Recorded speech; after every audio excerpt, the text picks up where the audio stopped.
நாம் தமிழர் கட்சியினுடைய நிர்வாகிகள் யாராவது ஒருத்தர் ரஜினி அவர்களுடைய குடும்பத்தை பேசி நீங்க காணொலி காட்டுங்க பாப்போம். நாம் தமிழரில் பயணிக்கக்கூடிய டாக்டர் கார்த்திகேயன் நாகரிகமற்று பேசிய வீடியோ பதிவு இருக்கான்னு கேட்கிறாரு. நாம் தமிழர் கட்சியில நிறைய மேடை பேச்சாளர்கள் இருக்காருங்க. அவங்க எல்லாருமே தனி மனித தாக்குதல் பண்ணுவாங்க, அநாகரிகமா பேசுவாங்க. எடுத்துக்காட்டுக்கு பாத்தீங்கன்னா சாட்டை துரைமுருகன், அவரு ரஜினியை எப்படி எல்லாம் பேசினாரு தெரியுமா? பச்சை தமிழ் என்ன தெரியுமில்ல, 50 வருஷத்துக்கு முன்னாடி என் தாத்தா யாரோ பாம்பேக்கு போக்குவரத்துமா அதுக்கு அவங்க ஆத்தா கூட ஒண்ணு வாத்தா தப்பிச்சுக்கணும் இல்ல தாத்தா தப்பிச்சுக்கணும். அவரு மராட்டியரு, எங்க தாத்தன் திருநெல்வேலியில இருந்து மராட்டியத்துக்கு போனானா இல்லைன்னா அவங்க பாட்டி மராட்டியத்துல இருந்து திருநெல்வேலிக்கு வந்தாங்களா?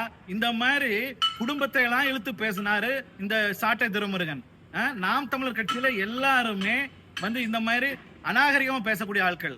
இவங்க சொல்றாங்க நாங்க அநாகரிகமா பேச மாட்டோம், தனி மனித தாக்குதல்